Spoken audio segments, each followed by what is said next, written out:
Buron kasus dugaan penipuan dan penggelapan dokumen ditemukan tewas termutilasi. Jasadnya tersimpan di dalam freezer selama 15 bulan.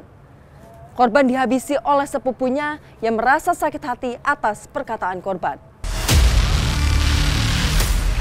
Korban yang baru selesai mandi langsung ditikam oleh tersangka MR dari arah belakang dengan menggunakan pisau dapur dan menyimpan potongan tubuh korban di dalam freezer. Jadi lihat itu tidak jelas, saya kira itu orang-orangan sawah karena nggak ada kepalanya.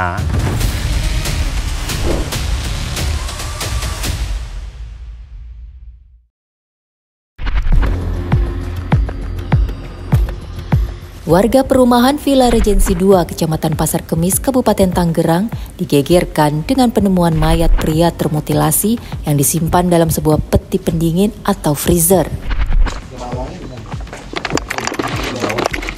Pemandangan yang cukup mengerikan terlihat di dalam rumah ini. Polisi yang melakukan penggeledahan di salah satu rumah di Blok AA3 nomor 24 ini menemukan 8 potongan tubuh manusia di dalam sebuah freezer. Setelah dilakukan identifikasi, akhirnya diketahui jika jasad yang ditemukan termutilasi ini adalah Jeffrey Rarun, orang yang selama ini menjadi target buruan polisi. Jasad Jeffrey Rarun kemudian dievakuasi ke rumah sakit untuk dilakukan otopsi. Pada hari Kamis, tanggal 13 Maret 2025, sekitar pukul 21.00, pihak kepolisian dari Polresta Pelangi dari Polres Jakarta Utara mendatangi kediaman korban JR untuk melakukan penangkapan terhadap korban JR sehubungan dengan perkara dugaan tindak pidana penipuan yang dilaporkan di Polres Jakarta Utara. Namun pada saat mendatangi kediaman tersebut, petugas hanya bertemu dengan tersangka MR. Dan petugas melihat lemari pendingin yang diikat rantai. Dan karena mencurigakan, petugas untuk meminta kepada tersangka MR untuk membuka lemari pendingin tersebut. Dan di dalam lemari pendingin itu terdapat potongan-potongan tubuh dari korban JR. Mana? Ini gimana sih ini?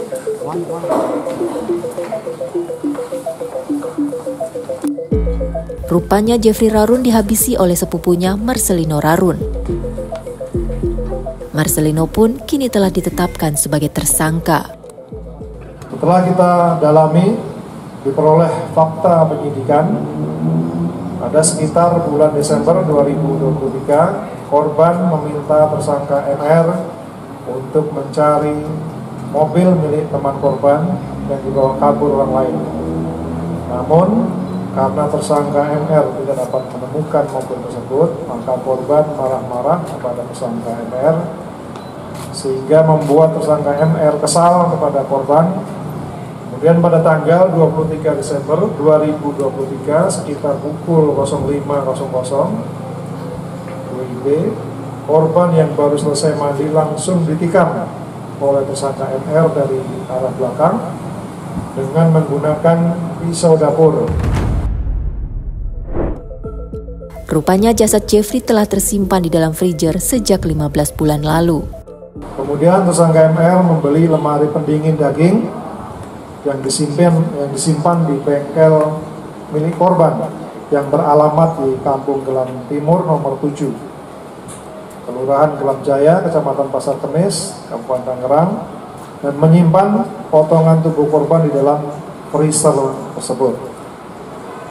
Lalu pada sekitar bulan Februari 2024, bengkel tersebut disita oleh pihak bank sehingga tersangka memindahkan lemari pendingin yang berisi potongan tubuh korban dengan menggunakan mobil pickup yang disewa oleh tersangka ke rumah lain milik korban yang berada di Jalan baru Pasar Kemis, Villa Regency 2, Blok AA3, nomor 24. Motif pembunuhan ini sendiri berlatar belakang sakit hati. Ya, selama ini Marcelino yang sudah menjadi yatim piatu tinggal bersama Jeffrey. Selama tinggal bersama, Marcelino mengaku sering dimaki oleh Jeffrey, sampai akhirnya pembunuhan itu pun terjadi. Mutilasi. Perbuatan ini merupakan satu tindakan kriminal yang sangat sadis. Mutilasi juga salah satu langkah yang dilakukan oleh pelaku kejahatan untuk menghilangkan jejak. Mutilasi itu merupakan suatu langkah untuk menghilangkan jejak ketika seseorang telah melakukan pembunuhan. Pembunuhan berencana biasanya. Dan mutilasi bukan merupakan satu-satunya untuk menghilangkan jejak. Ada yang dikubur, ada yang dicor di dalam tong, ada yang dikubur di dalam rumah, di bawah tempat tidur, dan lain sebagainya.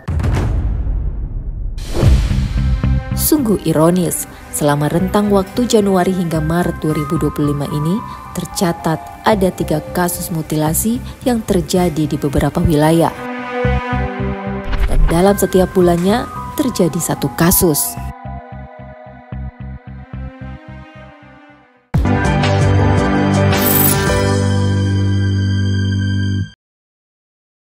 Dalam 3 bulan terakhir tercatat ada 3 peristiwa pembunuhan disertai mutilasi. Selain di Tangerang, peristiwa yang cukup keji ini juga pernah terjadi di Jombang, Jawa Timur.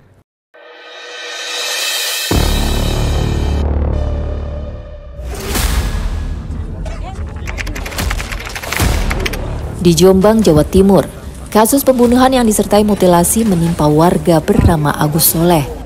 Jasad warga desa Jatirejo, Kecamatan Diwek, Kabupaten Jombang ini ditemukan tanpa kepala di saluran irigasi. Di lokasi inilah jasad Agus ditemukan. Saat ini kami sudah bersama dengan Pak Alimin, saksi mata yang melihat jasad korban pertama kali ya Pak ya. Bapak melihat di sebelah mana Pak? Boleh ditolong diarahkan Pak. Nah, posisinya di sini. Di sini persis ya Pak ya? Iya. Awal ceritanya gimana sih Pak ngelihat? Saya lagi cari ikan, jaraknya sekitar 40-50 meter, jadi lihat itu tidak jelas. Saya kira itu orang-orangan sawah, karena nggak ada kepalanya. Bapak ngelihat sekitar jam berapa itu Pak? Jam 12. Bentuknya gimana Pak? Maksudnya jasadnya tuh kelihatan gimana sih?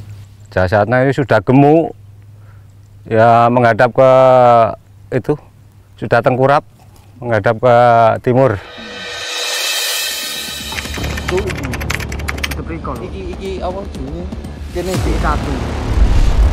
Pada hari yang sama, potongan kepala Agus ditemukan di Dusun Kedung Lempuk, Desa Pesantren, Kecamatan Tembelang, Kabupaten Jombang, Jawa Timur.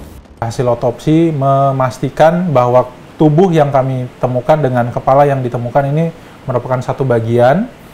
Nah, pada saat itu sudah ditemukan, dilakukan identifikasi mayat tersebut, dan ada salah satu data yang memang kami yakini bahwa sidik jari yang kita lihat secara manual ini sama persis. Kami melakukan penyelidikan kepada keluarga, kami menanyakan informasi dan membenarkan bahwa korban ini sudah keluar dari tanggal 8 Februari hari Sabtu. Berdasarkan keterangan, Agus meninggalkan rumah 4 hari sebelum potongan tubuhnya ditemukan.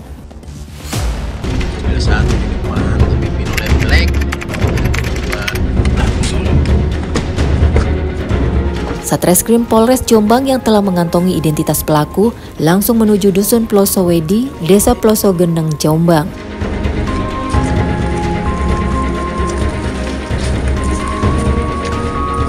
Sebuah rumah di desa ini pun digerebek.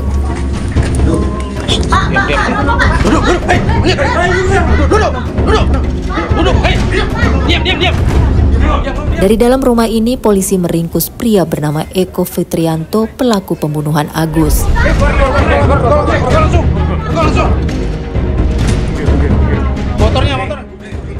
Dari dalam rumah ini, polisi menemukan sepeda motor milik korban. Pelaku di rumah, jadi kami mengamankan langsung di rumah. Memang ada perlawanan dari pelaku dan juga kami mengamankan barang-barang bukti yang memang berada di rumah pelaku. Inilah tampang Eko Fitrianto. Rupanya Eko adalah sahabat Agus. Mereka pernah sama-sama bekerja di pabrik kayu. Lalu mengapa Eko bisa membunuh dan memutilasi temannya sendiri? Tim menyingkap tabir sempat bertemu langsung dengan Eko Fitrianto, sang eksekutor. Kepada kami, Eko menuturkan jika awal mula peristiwa itu terjadi. Pak, waktu kejadian malam kemarin yang minum miras dulu sampai ke akhirnya aksi pembunuhan tuh kayak gimana awalnya?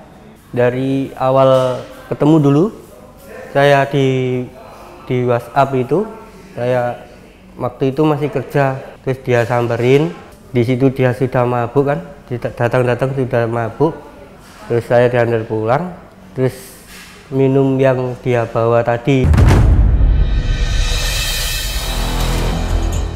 Dalam keadaan mabuk, Eko dan Agus kemudian berkeliling dengan menggunakan sepeda motor. Saat itu, Agus yang dibonceng berbuat onar dengan meneriaki setiap orang yang lewat. Di situ dia sempat resek, sempat gitu.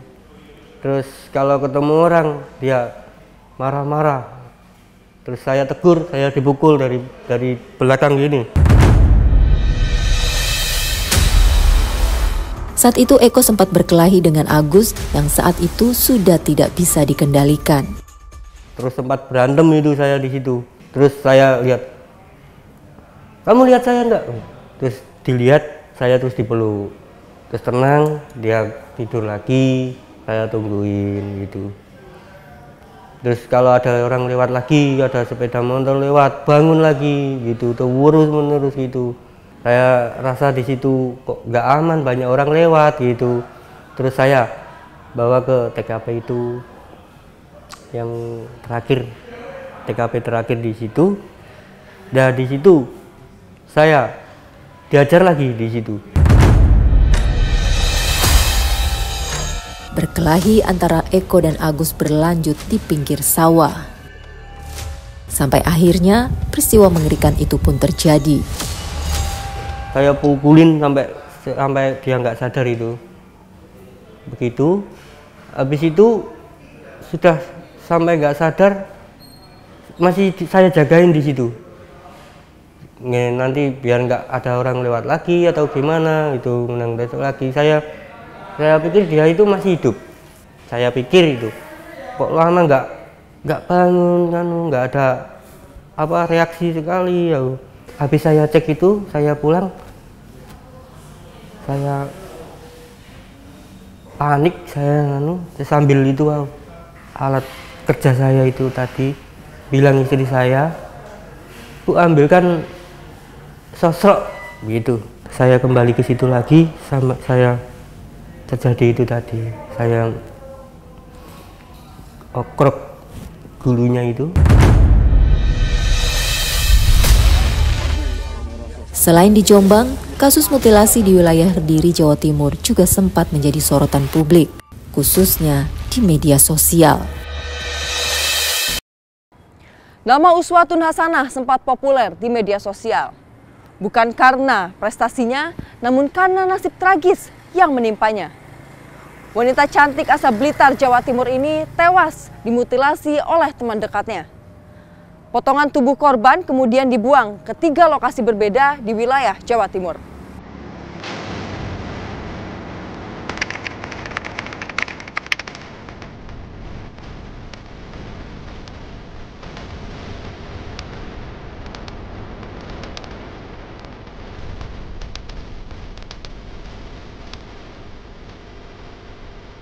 Kasus penemuan jasad termutilasi yang sempat menggegerkan publik juga pernah terjadi di wilayah Kediri, Jawa Timur. Korbannya seorang wanita cantik bernama Uswatun Hasanah. Janda beranak 2 yang bekerja sebagai sales kosmetik di wilayah Tulung Agung, Jawa Timur.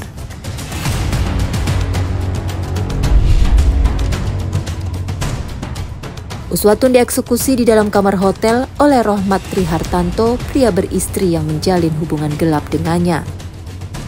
Dengan keji, Anto memutilasi tubuh Uswatun menjadi 4 bagian dengan menggunakan pisau buah yang dibelinya di minimarket. Dari jam 23 sampai jam 2 pagi itu dia melakukan aksinya mutilasi itu. Mutilasi. Selesai jam 3. Rumah kosong ini sempat digunakan oleh Rohmat Trihartanto alias Anto untuk menyimpan potongan tubuh Uswatun Hasanah. Lokasinya di Dusun Banara, Desa Gombang, Kecamatan Pakel, Tulung Agung, Jawa Timur, tak jauh dari tempat tinggal Anto dan keluarganya.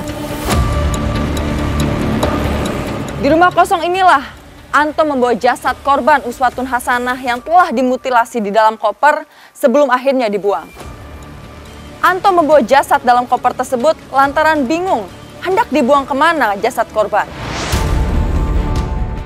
Setelah disimpan di rumah kosong ini, barulah Anto membuang potongan tubuh Uswatun ke 3 lokasi yang berbeda.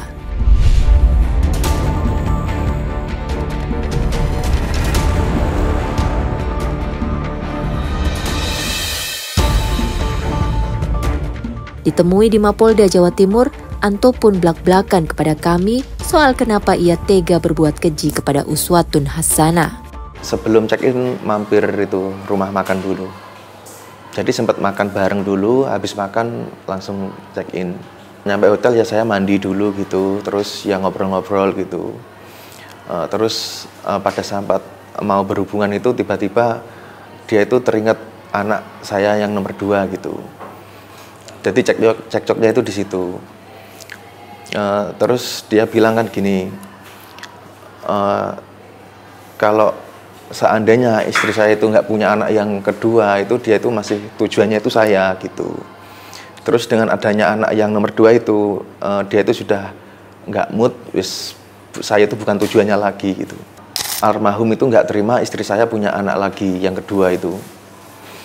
Terus nyumpah-nyumpahin, anak kamu lo perempuan suatu saat jadi burel gitu.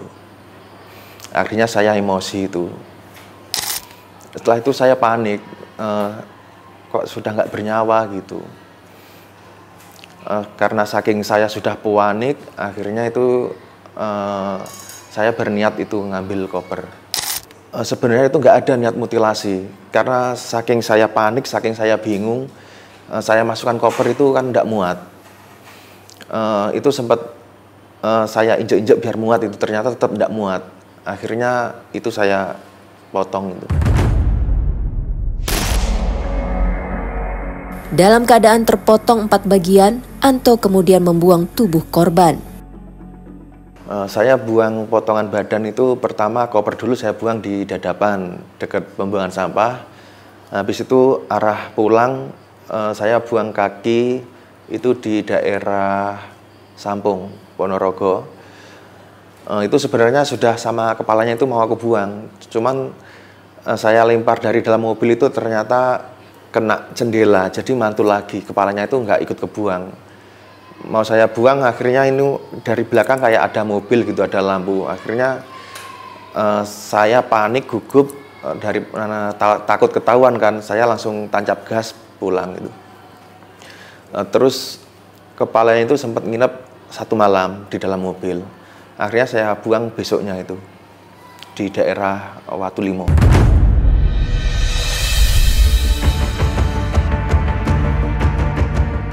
Dan inilah jawaban Anto ketika kami tanya soal peran Maulana, kerabatnya yang terlihat duduk di depan kamar hotel. Itu saya suruh cuman buat nyupirin gitu. Soalnya kan bolak-balik Tulung Agung Kediri saya capek. Terus saya telepon kerabat itu, saya tanya posisi di mana gitu. Dia bilang di rumah.